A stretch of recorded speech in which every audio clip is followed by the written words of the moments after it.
hear the James Bond music in the background, for goodness sake. How are you tonight, Johnson? I'm giving you some. Finally got the right song. Did I finally get the right song? Yeah, you did. Yeah, okay. This is an old guy. He's about 90 years old playing the guitar. So I figured it was just appropriate for you tonight. You know, because Bond would be about 90. Well, they replace the Bonds every few years. Yeah, they do. That's true. But I thought that I would find an old guy playing the guitar for you. So that's pretty cool. All right, let me turn that off and get serious. Good to see everybody tonight. Happy Thursday night. Good to see my buddy, the one and only Brad Johnson. I've seen you 3 times this week, Johnson. We're going to stop meeting like this or people are going to talk. You know how it is. But good to see you, buddy. Looking forward to... It's all being videotaped. It's all being videotaped. It's good to see you, brother. And thank you for coming back on tonight. Trump's going to speak to the nation here in about an hour. We're not going to keep people past that. We know people want to listen to the president tonight. But we have some other things we want to chat with you about. And so before I say anything else, good to see you. Always a pleasure. Looking forward to steak dinner with you soon, buddy, up north.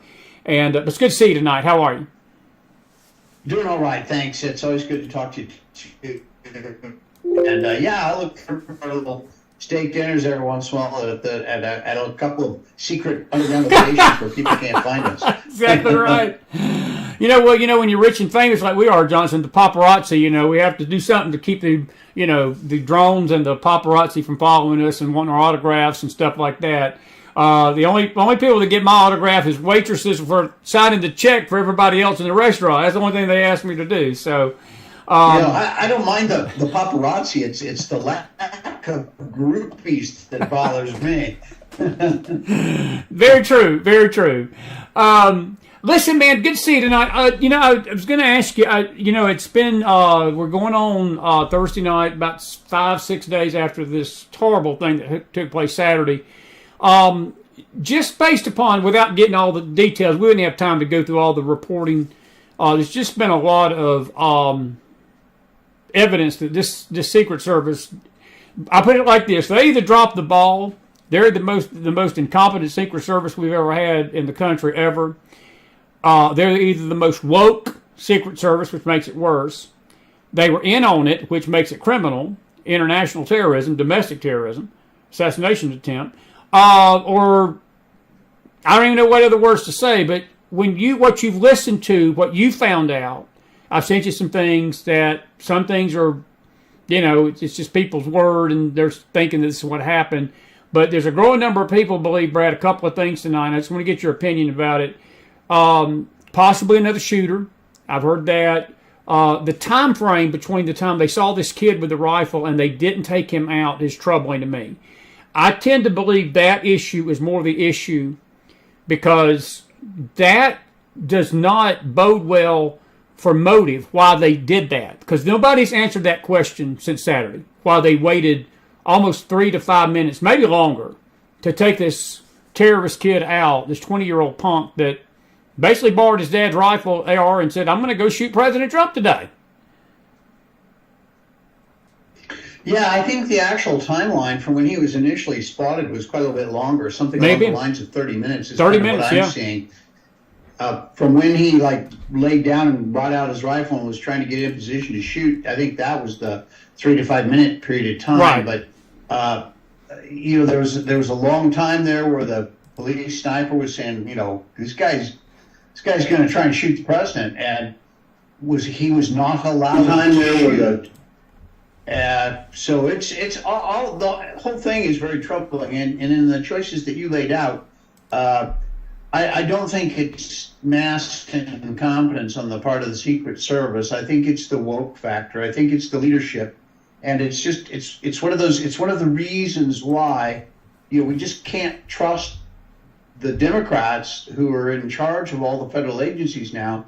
We just can't trust them to do their job because they made sure, I think there's no doubt whatsoever that they made sure that guarding Trump was a low, poorly funded effort, not up to the standard of what it should be. I mean, you saw the picture of that they were, all over the press for a while of the one lady that was up there for the Secret Service surrounding Trump at the last minute, and she was kind of a short, clearly heavily overweight woman that was physically incapable of doing very much. I mean, maybe she's a crack shot or something, but why would that person be assigned to that duty? Where somebody's clearly a target.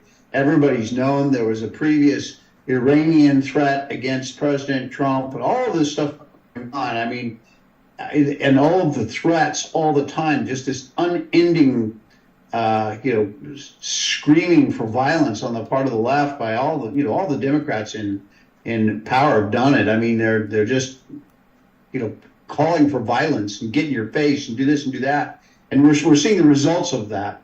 So it's troubling that that's what they've done. But I think it's clear. I don't think that if it were President Biden up there, you would have seen those same things happen. No, there were the long delays. So it's a two-tiered Secret Service protection. It's a two-tiered justice system. It's a two-tiered legal system in every way.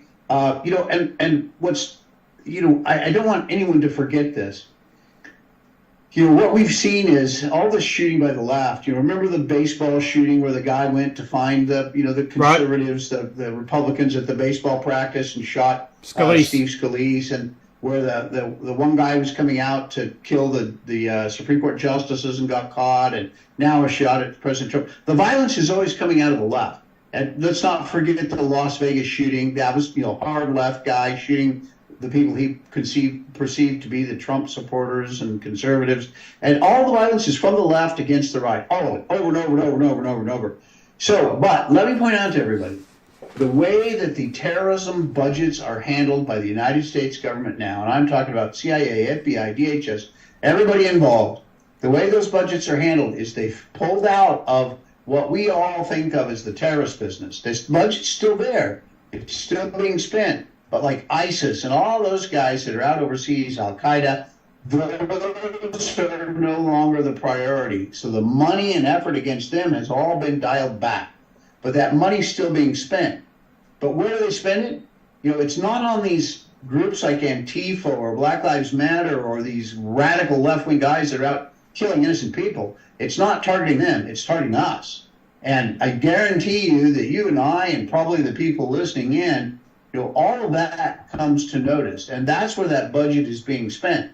It's gone from international terrorism to domestic terrorism, but only targeting conservatives. Like we've all seen in the press that how the Catholic Church has been targeted. Well, show me where the Catholic Church is radicalizing individuals to go out and go on a rooftop and shoot President Biden. That's just not happening. It's not happening. No conservative group is doing that because conservatives are responsible individuals by and large and understand that call for violence is a call for bedlam, and nobody wants that. But the left, they don't care. They want riots. They want everything to be disorganized because for them, that presents opportunity. So that's why they do all this stuff. They don't care about the Civil War. They don't care about any of that stuff because they view all of those things as an opportunity. So it's what I hope for President Trump, that he comes in, and I think, for Christ's sakes, they allowed a shooter to take a shot at him, and it was by this much that he's not dead. He's not dead. And the kid was shooting from 448 yards from a report came out today that the FBI did release that. He was 448 yards. That's 2 football fields, basically, is how close he got to President Trump.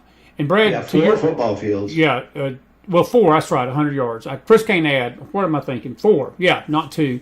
But still, though, that's Brad. That is for a kid that have a gun in 30 minutes, and somebody know that he's got a gun for 30 minutes, and he's 4 football fields away. He shouldn't have been 400 freaking miles within distance of that.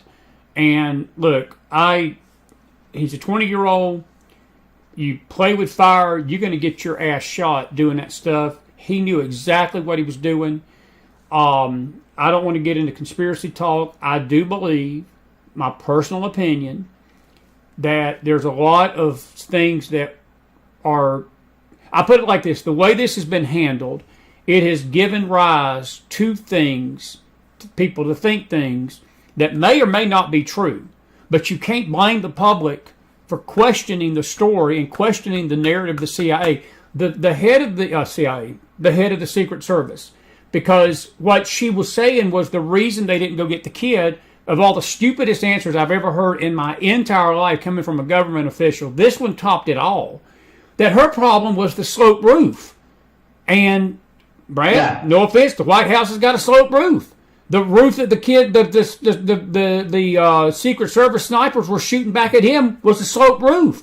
So this bullshit, it does give leadway, Brad, to people to think, well, was the Secret Service in on it? Was Biden in on it? Was whoever in on it? Why did they not, again, have fit men protecting the president instead of Twinkie girl, and no offense, but Twinkie girl who can't even find her gun holster, a 5'2", protecting a 6'1" president, and then on top of everything else, and this takes the cake, when asked about the situation why they didn't climb up the ladder, she made some crap excuse about that again. They were scared of the kid. This is a 20-year-old punk, and nothing against his parents. I know that they're heartbroken tonight, but Brad, look, the kid tried to kill the former president of the United States. What did he think was going to happen to him? I mean, and again, but is it a fair statement that while we may not necessarily agree with all the just conspiracy talk out there, and a lot of it can't be proven, you have to admit the Secret Service has done this to themselves because they have not told us the truth about this, and I don't think they're ever going to tell us the truth about this. Yeah, the sliding roof thing is moronic. I mean, there's just no question. But if you got nothing, you start throwing stuff at the wall and hope something sticks. And I think that's what it is, sort of desperation on the part of this lady who's the head of the Secret Service to sort of, dissimulate the situation so she doesn't get so much blame. I personally, I just don't, I find it hard to believe that she's going to survive this as the head of the Secret Service. I mean, I just find that really hard to believe that she's going to survive it, but I think she will. And you raised a lot of really good points. I mean, was this kid, did he have help from anybody? Did he have any help from Secret Service or the local police or any of that sort of stuff? I mean, I don't think he had the help of any of the police or the Secret Service. I don't think there was an active role on their part. I hope not. I pray not. I find it hard to believe that would be true, but I mean, it is one of those things in the possibilities that you have to look at, and that should come out in the investigation. And they have to investigate all of this and look at all of those possibilities, and even if it's to discount them, to throw them out as a possibility. Did he have help from any other individuals, private individuals, his friends or whatever, family, who knows? But also that needs to be investigated. There may be more people involved, but they've got to track all this stuff down. Now, I would argue, I just don't see how it could be anything other than some form of negligence on the part of the Secret Service at a minimum, because they always, there's just no question, it is standard procedure that they put their own people up on those roofs. If that roof is in line with a shot against where the president is. And like I said, I guarantee you, if Biden had been there speaking, there would have been a Secret Service or a cop up on that rooftop. Now, there was not. So, why then? Why? The question is why? And, that also has to be investigated as a separate thing. It's you screwed up, so let's go back and look at all the procedures and see why you screwed up. But I think the procedures are good because, like I said, I know they put guys up on the roofs like that. That's standard operating procedures. That's SOP. You have guys up there, and they did not. So, what does that mean? Where is the problem? Was it the person giving the orders? Was it just it was overlooked? The guy was sick that day that was supposed to be up there. I mean, you just got to look at all that and find out what the problem was, and then punish accordingly. And like I said, the fact that this lady seems to be surviving as head of the Secret Service, I find really that's kind of it's such you just fire her ass, and then you at least somebody's taking responsibility for it, and you try to do better next time. But they're not going to do it. She's a Biden loyal trooper and a woke person, and so they'll stand by her to the end. They'll circle the wagons, but that just goes to show what I'm always saying. Yeah. All of these three-letter agencies have been politicized and weaponized, and that's the danger that is the true danger to democracy in the United States. Let me ask you this question, and this is a question me to you, Chris Brad, and it has to do with the kid. Have you ever known a 20-year-old? And I'm not saying that it's not possible, but I've given this some thought this week. This kid only missed President Trump by inches. And it really, his shot, Brad, was from 448 yards. Look, if President Trump wouldn't have turned his head, he's a dead man. I mean, he's dead. Did you see the skill of that 20-year-old as being somebody that, as a 20-year-old, would have that kind of shooting skill with an AR rifle? Would that lead credence to the fact he was trained? Does that lead credence to you to believe that maybe he was just a lucky shot or he wasn't skilled? I've heard both sides of this argument. I've heard some people say, well, the reason he missed, he wasn't really that great at shooting. And I don't tend to believe that. That's just my opinion. I'm just saying it's just weird that this kid would have that kind of rifle. I know it was his dad's. Was it strange for a 20-year-old to the mindset of a 20-year-old to be that brave to go on a rooftop unless he had some kind of backup behind him? That's an opinion question, and I'm just curious what your thoughts are on that. Well, I think as a young man, 20 years old, what does our school system do? It radicalizes the youth.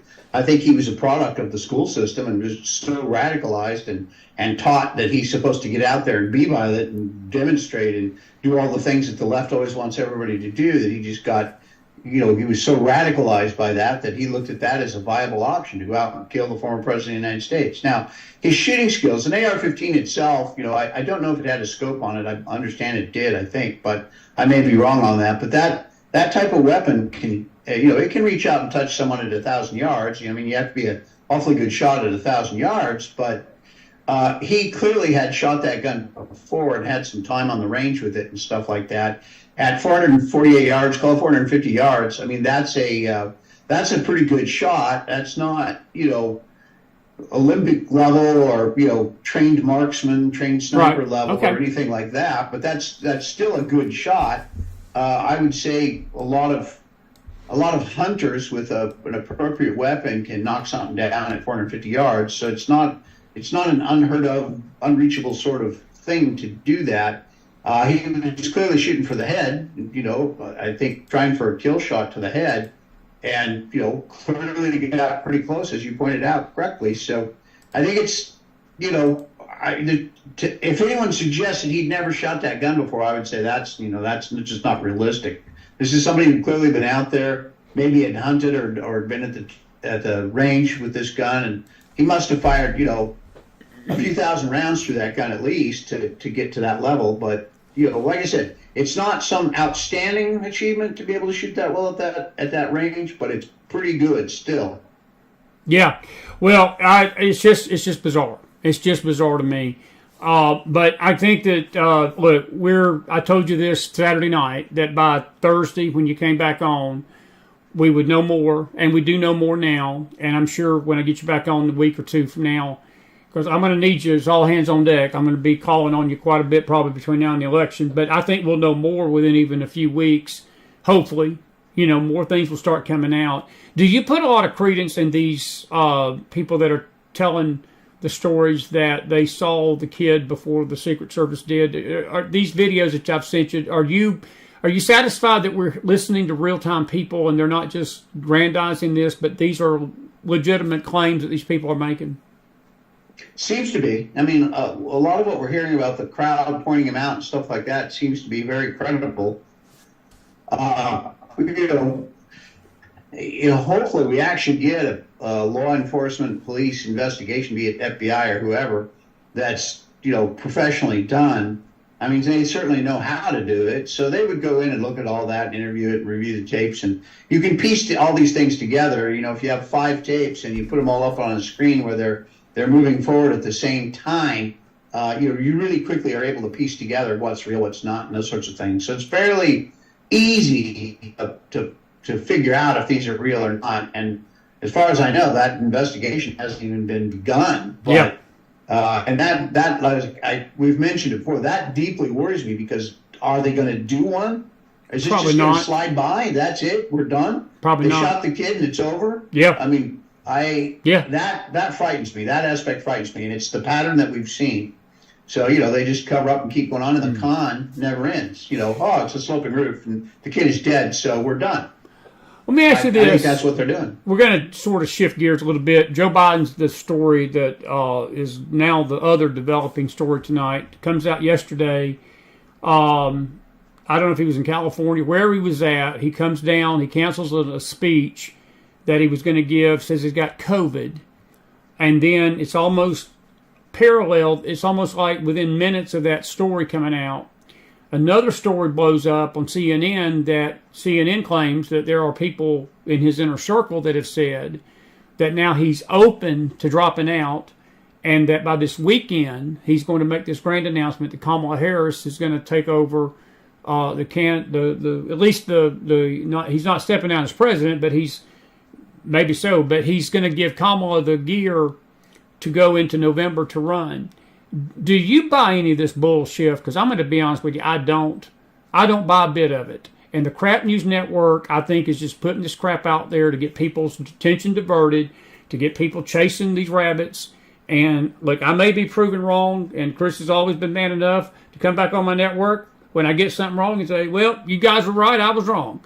This is bullshit. He ain't dropping out, and I don't think you think he is either, but I'll let you chime in on that. I think it's just a ruse. Well, I think the Democrat Party has broken in two. Essentially, you have two camps. You still have the Biden supporters, and then you have the anti-Biden people within the Democrat Party. And within the Democrat Party, a lot of the leadership, the Obama faction, the Clinton faction, people like that don't like Biden, never have, and would like to see him be, ditched. So you also have a lot of the Democrat, rank and file, the party members and stuff that look at this guy and go, he is going to hand us our biggest defeat in, 30 or 40 years because he's, half brain dead. He's such a horrible candidate. He clearly is mentally damaged and has, is suffering from some sort of Alzheimer's or something like that. So, he's just such a horrible candidate. It scares them. And what really scares them is the down ballot stuff. If they lose 5 or 6 or 7 or 8 Senate seats and things like that, and the way the election's going, that's a real defeat for them because they've already seen what has happened with the Supreme Court not going their way anymore and things like that. So those things are starting to make them afraid. And we're starting to see President Trump talk about replacing the leadership within these federal government agencies, the CIA, FBI, NSA, Secret Service, DHS, all of that, and really work his way down in to get rid of this woke leadership that's creating so many of the problems. So I think what you're seeing is actually, and by the way, I looked fairly closely at some of those reports, specifically the one that you mentioned where it says, oh, somebody close to Biden and his inner circle is saying now he's opened up to it, da-da-da. If you read down that story all the way to the end and read it closely through, you'll see that the source for this story is not somebody within the Biden circle. It's somebody on the outside who's saying, well, I think this is what's happening. It's not, I talked to so-and-so and he told me this. It's, well, this is what I think is happening inside there. I think, within the Biden circle, they're starting to say to him this, and he's starting to be more open to it. And, I think there's been some phone calls on this and stuff like that. What that is political pressure. These are the anti-Biden Democrats trying to build public pressure through the press, which, by the way, there are a lot of elements within the press that are also anti-Biden now, who are the Obama people, the Clinton people, and so on within the press. And so they're trying to build a crescendo of pressure on President Biden to drop out. Now, I don't think it's effective either. I don't think Biden's doing it. The people that are close around Biden are not talking that way. Biden has said, I'm in to stay. He says it over and over. He's come out publicly and said, you guys who are trying to screw me over here, all you're going to do is make us lose and lose big. Well, he's already built in his excuse. If we lose, it's because of you, not me. because you're undermining what we were doing. So I think that's what's going on. I think we're very far away from having sufficient pressure to make Biden not run. And, we're in July, the election's in November. There's not that much time in which to get this done. But they only have one choice. It has to be Kamala Harris because she's the only one that can use the war chest that they've got there for the election. So, and she's the VP candidate. So that is also something that is a problem too. So you see the Democrat Party further divided because nobody likes her either. And look, she polls worse against Trump, Brad, than Biden does. Look, Trump trounces her look, California comes into play. If Kamala Harris runs, I don't care if she puts Gavin Numbnuts Newsom on that ticket. I'm telling you, all 50 states come into play if Kamala Harris gets on that ticket at the top. I don't care who she puts on that ticket. They're in trouble. And I think that's what Biden is trying to tell these people, that, look, you think I'm struggling. You put her on that ticket, we're screwed. And I know that the CNN story was trying to divert that. They were like, well, he was a little bit more open to the fact her chances in November would be good. Bull crap. No, they don't believe her chances are good in November.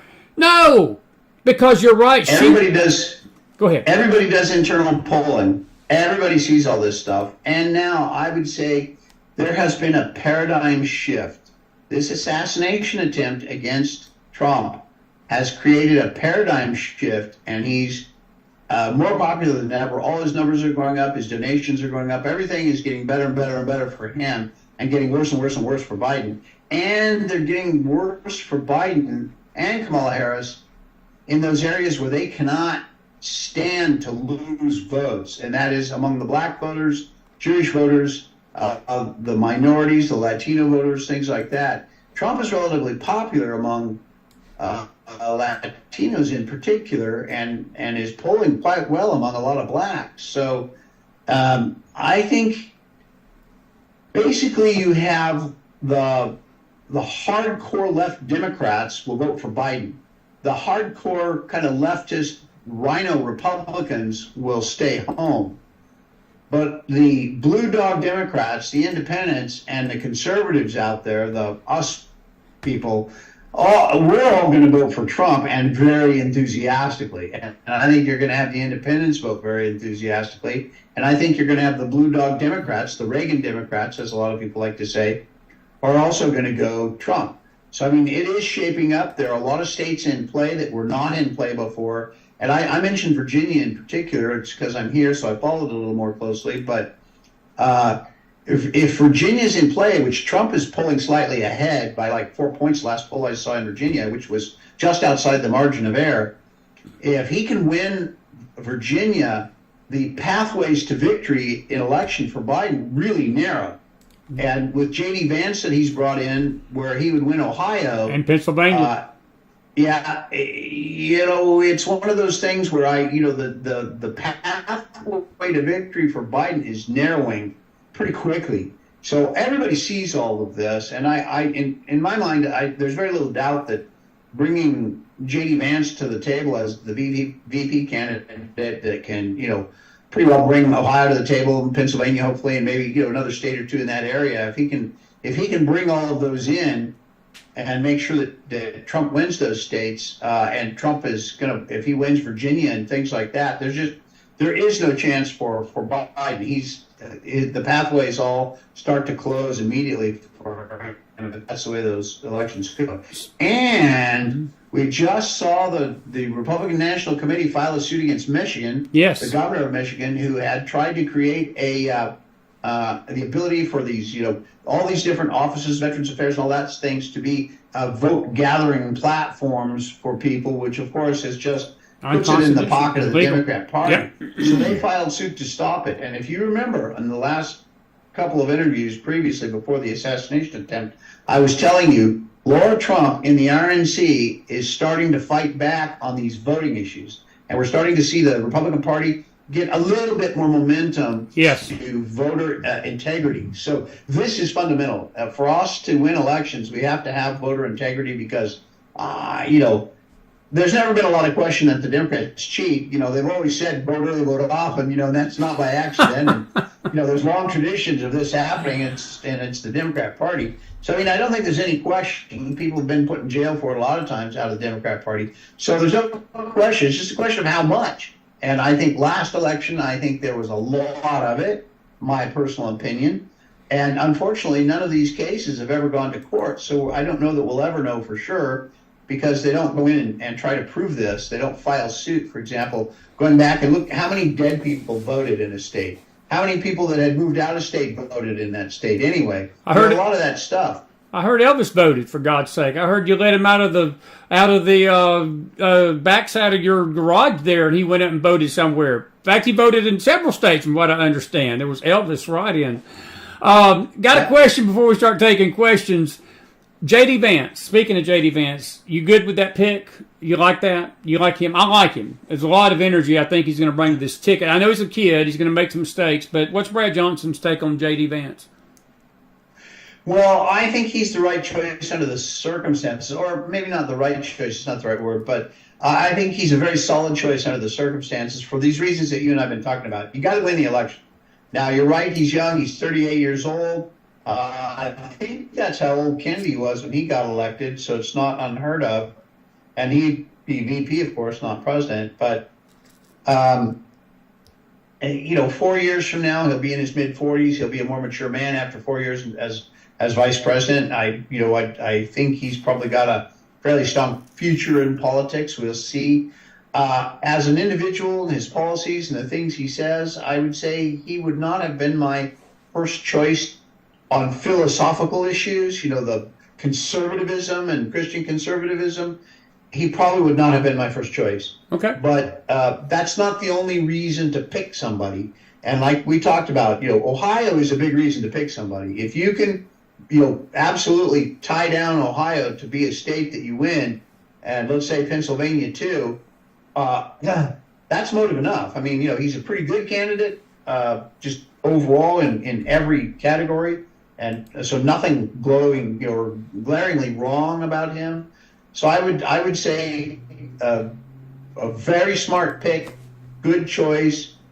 I'm not sure if he runs for president in 4 years, if I would vote for him in the primary or not. We'd have to see where he's at in 4 years.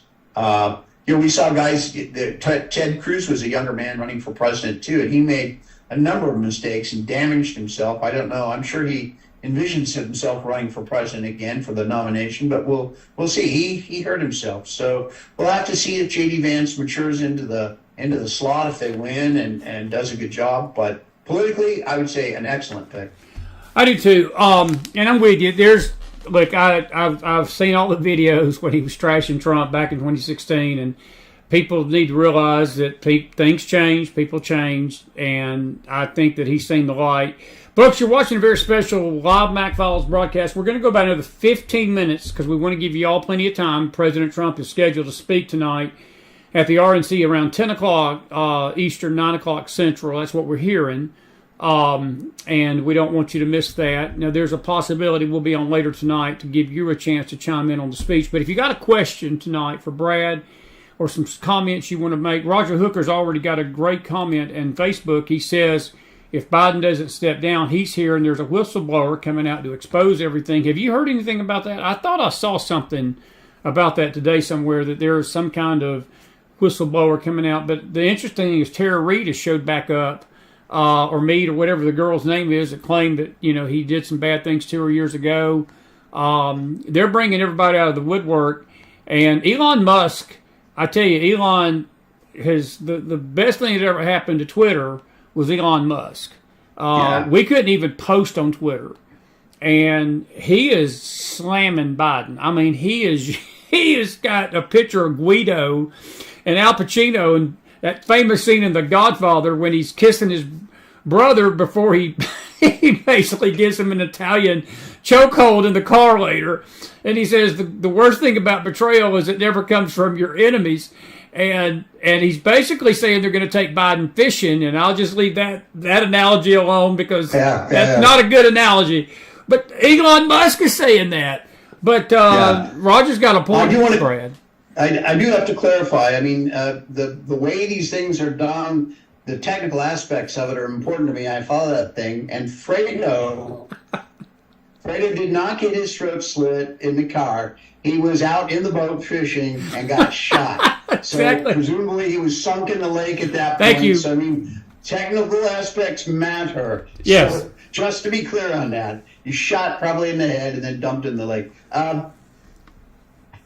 Yeah, I mean, I think the Fredo thing is actually really good. They had one of the Cuomo brothers out of New York, I think it was Rush Limbaugh used to call him Fredo Cuomo because he was sort of like the ne'er-do-well brother of that family. And that was funny. It drove that guy nuts. But I think Fredo's better applied to Biden because he's that sort of hapless, just bumping his head going along sort of guy. I like that one. Yeah. Back to your question. No, I have no doubt there'll be October surprises.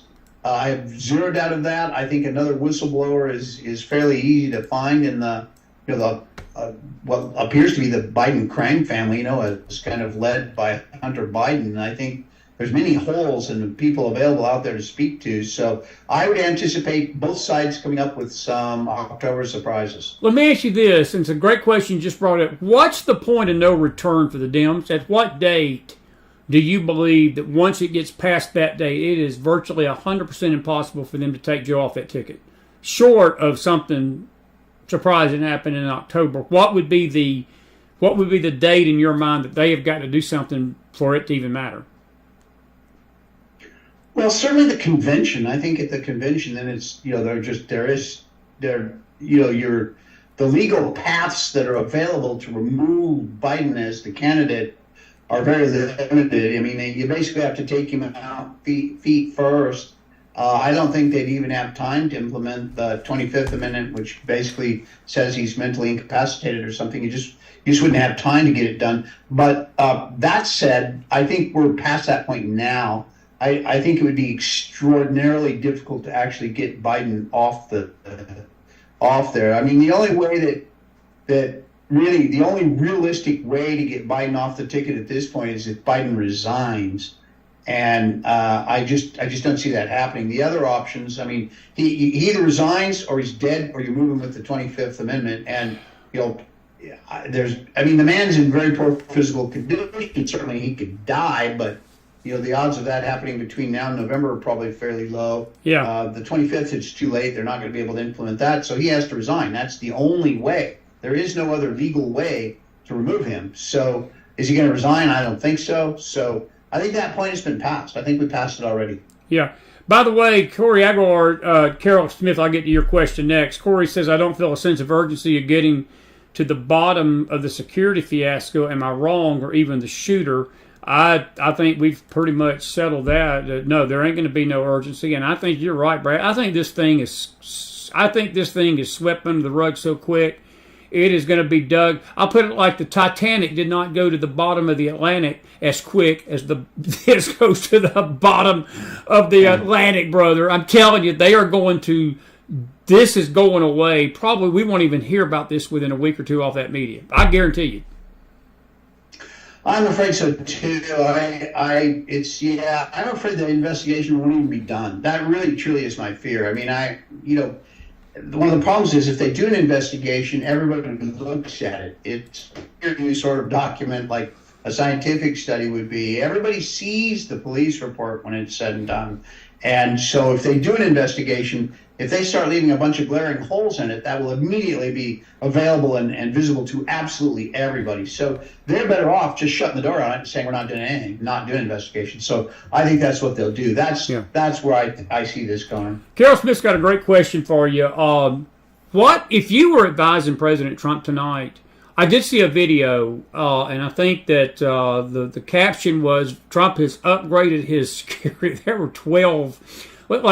It looked like the linebacking crew for the Dallas Cowboys and the NFL's and the National Wrestling Federation's top 6 wrestlers, because he definitely upgraded his Secret Service between the time of Saturday and Wednesday night when he walked out in Milwaukee. I mean, them boys were strong. But Carol Smith's question is, how does he up his security going forward? If Brad Johnson was in charge of that, what would you do? I mean, what would be some of the things that you do? It's not a bad question. It's a Great question, actually. Oh, yeah, it is. The Secret Service knows how to do all of this. If you're in a high threat situation, they have all those procedures laid out already, where they double the detail, and they go into these places that much sooner than they would have otherwise. There's always groups, Secret Service team that is the pre-arrival team, right? They go in a day or two or a week, or depending on where and for how long the president's going to be there. They go in advance of these situations. So what you do is you just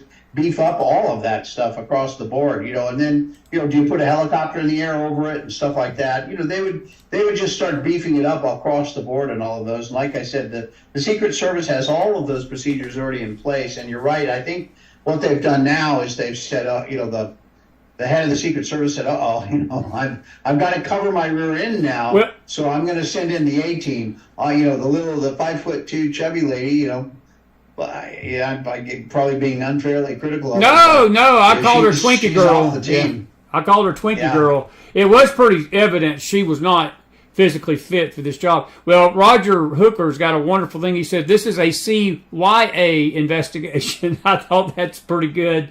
Roger gets apple of the night for that one. Dennis Floyd asked a question about the COVID. Do you buy? I know. Look, I don't want to make light of the president having COVID. I don't. But do you buy that he's got COVID? Because I'm going to be frank with you, I don't. I'm just being honest with you. I think it's a ruse. I think this whole stuff, Brad. Because and I talked to Lori Mills this afternoon for just a little brief time. And when we first heard about COVID, I said they say Biden's got COVID, and she sort of said she would not put nothing past these evil people to push that as a narrative when it's not true. And I agree with her.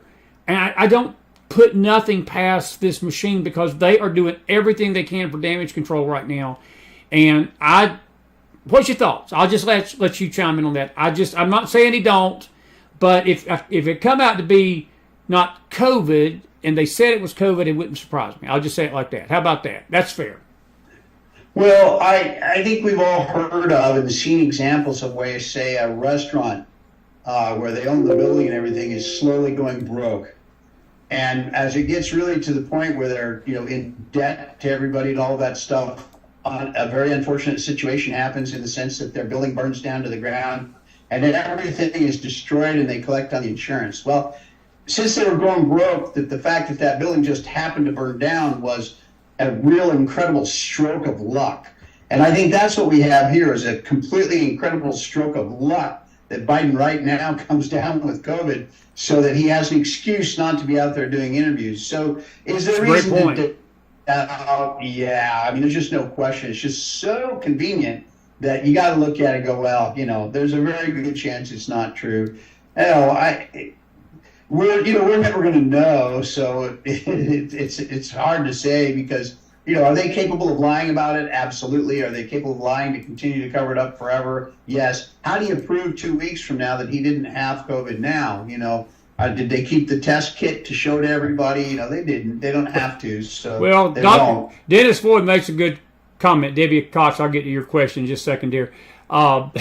Dennis said, Dr. Jill says he's got COVID. That's the only doctor that's come out there and confirmed it, is his wife, Dr. Jill, who's probably the one that's really vying for that White House seat. Debbie Cox has got a question, and I don't know this. I've not heard this. I heard rumors that his eardrum got busted. Have you heard anything about what actually happened? I don't think his eardrum got busted. I think that it grazed the top of his ear. Have you heard anything? I hadn't heard the eardrum thing. I agree that it took out a chunk of his ear on the upper part of the ear. I mean, you could see in the initial videos there was a little hole right there, and certainly some blood had been spread around from it. It could be. I don't think so, but it's possible that there's other damage to the ear. That's a very high velocity round as it goes through, so it's meant to penetrate and go through. It's not meant to, it's not like a 50 caliber round that basically just destroys anything near where it hits. It's a much smaller high velocity round, so it's a penetration type thing. And Corey, your question. So I would be a little surprised if it's true. Corey says, can Trump request mail security? I think it's up to the Biden. I think that's up to the Secret Service. Is that right? Who makes the final call about who comes on his detail? Him or the Secret Service? Well, that's a little bit of a dance. I mean, certainly the president of the United States can look at somebody and say, listen, I don't want you on my detail. I don't want to see you ever again. And that's going to stick because he runs the show, for that aspect of it. But it is a Secret Service choice. They're the ones that pick who goes on the detail. But as for now, I think he's going to have a team through November. I don't think there's going to be more of this going on because if he gets shot at again, Yeah. you really have to start to question the situation. Absolutely. Well, buddy, listen, it's 9:45, and I want to thank you again for being with me tonight. It's been a great interview as always, and I do want to tell you, look, I'm going to probably be calling on you a little bit more than normal the next several weeks we get into the election, and I'll be in touch with you about that, and I do appreciate your insight to things. I'm going to give you about 2 minutes. We need to get on out of here because I want people to listen to President Trump tonight. Final thoughts, country. Are you satisfied that this? Let me just phrase it this question. I saw a different Trump Monday night walk out on that stage in Milwaukee. He was humble. I think he's grateful to be alive, as he should be. I think it bodes well for the country that he's seeing the fact that he's got to have an even keel personality. And I've watched it in the debate. I started seeing it long before what happened Saturday. Do you think that he comes out of this a better man and a better candidate because of what happened? Thank God he's alive. Look, I'm grateful he's alive tonight. But I'm also grateful that I think that we're going to see a different Trump going forward into this election. And I think it's going to benefit the country and the election. I agree on that completely. I think he's definitely going to come out of this a better candidate. I already think he's a better candidate. I think he's has consolidated his lead and it's growing. So I think he's odds-on winner at this point for the next presidency. I wonder. I think he's certainly going to be better prepared. He's going to be more dedicated to doing what needs to be done as president. As far as being a better man, I wouldn't be surprised. Time will tell on that. Certainly, I agree. He's showing a more tempered attitude as he speaks and things like that, and is more presidential. So I think he's going to do well. I would say the point I would stress in the last little bit is the nature of this paradigm shift that we've seen, and me personally, how I took it. My site, as you know, Chris, is Americans for Intelligence Reform, which intelreform.org for anybody interested. Yeah. But the way I got into this was, I went and was speaking with a congressman about, he was intelligence oversight, and I was talking to him about, who's trying to bring back intelligence into the intelligence world because, espionage under the Obama years had been destroyed. And so I was, saying that, look, this is dangerous for the world, and who's fighting? And he said, well, nobody. So it was kind of like, I'd gotten pissed because the Chinese had hacked all the information out of the Office of Personnel Management, had my information. They leaked it to some local thugs that were calling and making threats to me and stuff like that. And so it's like, okay, you're picking a fight. It's a fight then, so I'll need to start doing something back. That has now happened again. And Chris, I've told you, probably 15, 20 times, I have no interest in going back into the government. But now I do have interest in going back into the government. Something I would never thought I would have said, because now this is a fight, and if I can get into the fight, I want in. Amen, buddy. And that has changed for me, and I think changed for a lot of people. This is different now. Yes, it is. And we all have to stand up and fight. And so that has changed for me. I'm reaching out to contacts here and kind of letting me know if it's if I could help with transition or whatever it is, and it'll probably be nothing because. They don't just reach out to anybody, but, I'm going to stand up and try to be counted and do what I can do. Whereas before it's like I served my time in the bullpen. I had 25 years out overseas and have crashed in helicopters, been shot at before. Lots of stuff happened and lots of risks and things that I was lucky to come home to be able to talk, or I can't really talk about it, but at least come home alive afterwards. And, now it's a fight again. And it is, buddy. Well, I will say this. Shift. I'll say this, friend, not just because you're my friend, but I would put you over the Department of Homeland Security. I would. I think you would have the know-all to get this country straightened out internationally, domestically, the right people. So you'd have my vote, and I hope that they will do it. We got to run, buddy. Listen, God bless you, friend, and I'll be in touch with you probably if you maybe next week or the next get looking for a text and say, hey, I need you on. So just hang loose. Thank you for coming on tonight on this Thursday night, my friend. God bless you, Brad. Always a pleasure. Thanks, You Chris. too, my friend. Brad Johnson, everybody. Put some fire in that house for him. We're going to say goodnight to you here just in a minute. And I'm going to come back over here to you live just for a second. I should pop up here in just a second. And let's see here. Right there. There we go. We are grateful that you've been with us tonight. And if you enjoyed Brad, put some fire in that house. And I wish we could stay longer with you, but I don't want you to miss the speech. There is a chance that so forth. Debbie, I did hear that too. They tore his first speech up and wrote another one, won't even mention Biden, talk about unity. That is true. Yes, that is true, and I'm looking forward to this speech. Now, there's a possibility that we may come back on tonight, just me, after the speech, and give you all a chance to chime in on what you heard tonight. And we've got some more thoughts, but I want y'all to take a break. Enjoy your time tonight with President Trump. It's a very important speech, and I want to give you a chance to, and that's why we're going to get off the air now. And I'll be back, more than likely, after the speech tonight, probably for about a half hour, 45 minutes with you. And we'll give you a chance to talk. We may show a few videos, maybe a few cartoons to lighten the mood tonight. Talk about some of the things that's already been said this week. There's a lot of uproar about some things that people did and said and heard, and I've got some thoughts on that, and I'll run that by you after we get back off of this. Did you enjoy Brad Johnson tonight? You're already putting some fire in that house. Put some more fire in for him. Thank you all for being with me tonight. I'll see you after the speech for a few minutes, and until then, Chris McDonald for Brad Johnson. Have a good night, everybody. And if you're not back with me later tonight, I'll see you back here tomorrow night. Let me come back over here and say something about this. Susan Gingrich, the sister of the former Speaker of the House, will be our guest tomorrow night at 8 o'clock. So, if I don't see you later, don't forget, be here, set your clocks tomorrow night, 8 o'clock Eastern, Friday night special, big deal. First time ever on the Mac Files. I've known Susan since 2021, I think. It's when I first met her here in Knoxville at an event by Dr. Smith for the mask. We were fighting the mask mandates here. And the Lord laid it on her heart to come on the show. And I'm grateful that she's coming. So you're going to enjoy her, and I'm looking forward to seeing her tomorrow night, and you too, if you don't come back tonight. But for those of the Unite Owls, come on back.